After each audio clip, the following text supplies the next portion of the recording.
What is up, everybody? Welcome back to Zachary Reality. It is Zachary Reality, and we are back for another interview and recap of Deal or No Deal Island. Episode 7 was on last night, and we are here with the most recently eliminated contestant, Alyssa. Girl, I was rooting for you. I was rooting for you. I appreciate it. I wish I could have made it longer, but honestly, when it came down to it, I was happy leaving. I was happy staying. However the universe was going to work it out, I was good with. Were you just ready to get rid of get away from Stephanie? That drama was crazy at the end. It was such a big blow up. Like, what are your thoughts looking back at the episode and watching it?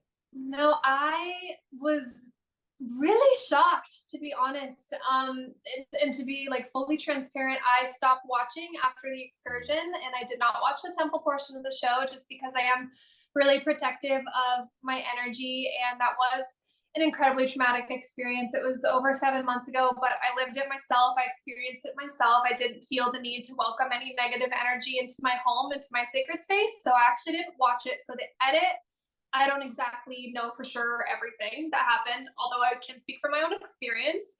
And it really did shock me. The way that everything ended, I was like not expecting that at all. I will say that earlier that day, we were taken in groups of 2 off camp to go train for a future excursion. We would do safety trainings because that was obviously a requirement if you're working with machinery or things.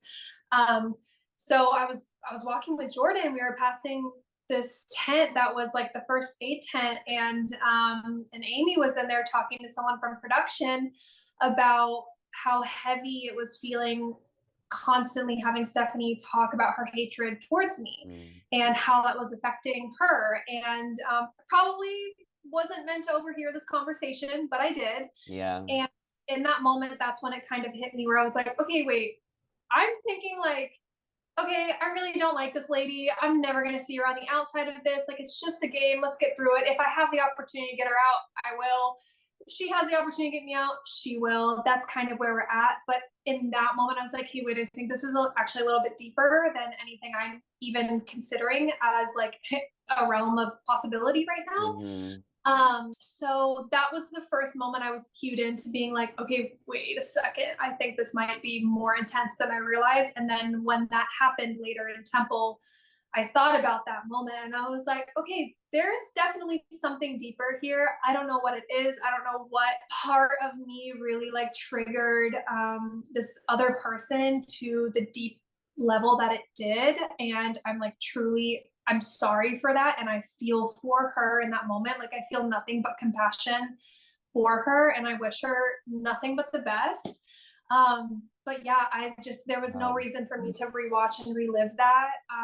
I think that I was meant to go through it for whatever divine reason. The universe needed to put me through it, and I needed to learn and grow and come out of it stronger, which I am, and I did. But at the end of the day, I truly felt like I was playing a game, and game's the game. We get outside and it's all fine. But no, that was completely out of left field for me, at least on the receiving end. I can totally understand why that would be triggering for you. You know, as a viewer, we're watching, we're like, whoa, this is some good drama. This is some good entertainment. But I'm glad that you were able to break down like how it was more intense than the game for you and that it did get personal. So I'm sorry that you had to go through that. And I'm sorry that you were eliminated the way that you are, the way that you were, because it wasn't like a vote off. It was like one person winning, you know, the game and particularly getting Yeah, you out. Was that like an it ego was also punch? just the doubling down. Oh my gosh, my cats are like eating, Oh, eating no lunch right now. worries. But it was just the doubling down for me. Like, after she opened the case and made a good deal, not allowing me even the space to speak with Joe for my exit, to talk about my experience and to talk about the highlights of my experience. Like, I came home with 20K. I made some incredible friends from the show, people who will be at my wedding, in my wedding. Like, there's so much good that I took away from this experience, and to not have the opportunity to really even speak on that at all, because she was still talking over me in that moment. She was still making faces. She was still rolling her eyes. I leave. She's still doubling down. Like, I've heard what Rob said. Like, thank God Rob stepped in and said something, and I really gained a lot of respect for him in that moment. But then as soon as I left the game, my heart was just with Aaron, and I had no idea at that point he had left Temple and was considering Yeah. leaving the game. I was being held in a van over to the side, like waiting to go somewhere in the dark. Yeah. And my heart was really just with him because I knew our friendship was like so true, and to have me leave the game was going to be way, way harder on him than anyone else, obviously. So I wish there was anything I could have done about it, but it was out of my hands. Yeah, I will say as a viewer, as much as I love the chaos, I did want to see some resolution, and I was hoping that at the end of the episode that you and Stephanie would make amends and be like, you know what, time to go. So I'm sorry, and I'm glad that you were able to speak about that, and I'm happy to hear you, and I'm glad that everyone's tuning in and listening. But as you mentioned, there were a lot of other aspects of your game, and I loved your sass and your confessionals. I thought you were great at the challenges, and I loved your friendship with Aaron and Rob. And I'm wondering what you think for them moving forward without you, the trio, how is it going to go for them? It's definitely going to be challenging. I know that Rob was trying to put in the work to hopefully pull some people in, Nick or Dawson or maybe Jordan, in the event that Aaron and I left, because like we were a solid alliance from day one. And the edit kind of shows where it's like really Aaron and Rob, and then really Aaron and me, and then like kind of us together. We're being Rob soldiers or whatever, which honestly, it was an honor and a privilege to be a Boston Rob soldier. Sign me up. I had so much fun playing the game with him, learning from him, and not only like on camera, but off camera. I took the time really to get to know him as a person. I had no idea who he was. I've never seen Survivor. And I was honestly sitting there on the beach one day, and he was teaching me the difference between like coconut colors and how to tell what's good for the coconut water and what's good for flesh to eat and how to open a coconut. And I'm like sitting there and I'm like, oh my God, people would kill to be me right now, to have this like interaction and sit on a beach with Boston Rob and like have this like teacher moment. But I definitely think it's going to be a challenge for them moving forward. They are definitely down in numbers. But yeah, what is crazy is I actually did know about the Night Owls alliance while I was in the game, because I also had an alliance with Dawson from day one. We had a final two deal. We, being the two queer people on the show, really wanted to make history on the very first season and hopefully make it to the end, have a queer final two, have a queer winner, whether it be me or him. I then made a final two deal with Aaron, and that is the deal that I absolutely would have honored to the end. I know there's like a little clip of me maybe turning on Aaron that was so edited and pulled together in a way that did not happen that way. What it was is that it seemed like you told Rob that Aaron was potentially going to go after Rob. Yeah, Aaron and I had both had a conversation about when it's going to be time to go after Rob. We will. So then I tried to pull the reverse on Rob, tried to pull the Rob on Rob, and clearly it didn't work. But you can't fault me for at least trying, just like how I tried to plead my case to Amy in the episode prior. You can at least say that I didn't go out like not trying. So yeah, but Rob, Aaron, and I were really tight from night one, day one. We still to this day are really tight. We talk every single day. I've talked to them both before I started interviews today. Nice. And they will both be at my wedding. Oh, that's amazing. What was your favorite challenge in the show, on a lighter note? And what was it like competing in those for you? Okay, so probably the snakes with the explosives. That one was the most jaw-dropping to me, like more so than the mud. The mud was like out the gate. That one was a lot. I remember standing on the stage afterwards and looking around and being like, what the fuck did I sign up for? But it was the snakes and the explosives where I was like, oh my gosh, like this is one of those like excursions where you're like, I'm like on a reality show right now, like competing. It felt the most exciting, exhilarating. I wish I would have gotten in the water first. I think I could have beat Rob. I freaking didn't know I could swim that fast. It was like a torpedo down the water.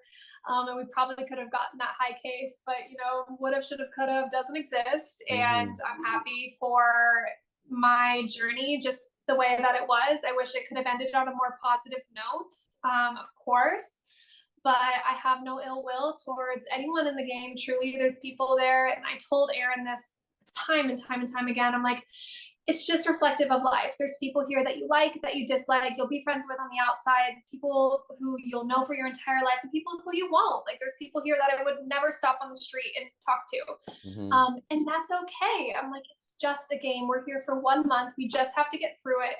Play the game to the best of your ability with the tools that you have, and that's it. You are walking away with 20,000, as you mentioned. Yeah. Could you remind our listeners, like what episode and how you got that money? Yes, that was episode 2, the partner excursion with the climbing the tree for the arrows and then shooting. I was partnered with Kim, who missed every single arrow, which was super frustrating.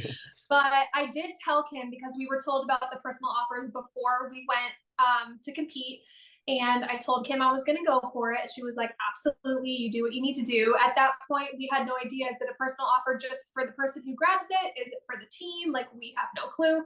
So I get up there, I get it. I realize that I'm like pretty much last with Aaron at this point. And Aaron isn't even halfway up the tree at this point. So I get up there, I get my flag, I get down, and I'm back to Kim, and she misses every single target, putting us in the bottom 2. So then when we were all lined up for the case reveal, Joe asks who has a personal offer and would like to split it with their partner, and some hands start to go up down the line. And I kind of like nudged Kim with my shoulder, and she whispers in my ear, she says, "Don't you dare." And I was like, okay, I really didn't want to, but if you were going to make a big deal about it, I would have split it for the optics of it. But she already had $10,000. She was at that point the only person with a personal offer that was literally handed to her by Branson in the first episode. So I'm thinking, why would I also hand her another $10,000 when she didn't hit a single target and put me in the bottom 2 with her? If she would have made a big deal about it, I totally would have shared it just based off of how it would have made me look. But I didn't, because she told me not to on the spot. And I was like, okay, sweet. I like this. Damn. I mean, the prize money for this show is so crazy. The fact that it's going to be over 3 million, and who knows how high it will go. So I am so excited to see the rest of the season. We only have a couple minutes left. So do you want to give us like a tease or something that you want to predict for the rest of the season of why viewers should tune in? Or should we not tune in since you're off the show? No, I think you absolutely should keep tuning in. First of all, Boston Rob is still there and he's playing an incredible game. But also my closest ally, Aaron, is still in the game. And you have to tune in to see if he stays, if he goes, what kind of decision he makes after that heated temple. But also just really supporting the 2 of them, my alliance members, till the end. I hope to see them do incredibly well. There's 2 of them left, and also Jordan, who I had a really great relationship with, and people who I feel really deserving of the prize money. So I would love to see, I don't know, I'm excited to see the rest of their journey, because I obviously wasn't there to see it. And there really is no hard feelings. It's water under the bridge. This is a game that happened 7 months ago. I have, taken the lessons that I've needed to learn from it. I've grown. I've come out of it stronger than I was prior to going in. I've learned a lot about myself and about others, and also about the experience of what it is like to go on a reality show. Because I will just say, if you're a person wanting to go on a reality show, especially competition show, it is night and day what you think it is when you actually get to experience it. And it's an incredible experience. I'm so glad for it, but it is nothing like how you think it is. Ooh, so cool. That's a great way to leave us. Thank you so much for your insight, your time, and your tea. Also, congratulations. I saw you just got engaged a couple months ago on Instagram. Thank you. So yes. Thank you so much for coming on. Where can everybody find you? You can find me on Instagram and TikTok at Alyssa Klinzing. It's just my first and last name. So follow me. I love it. All right. Thank you so much. I'll chat with you later. Bye. Bye.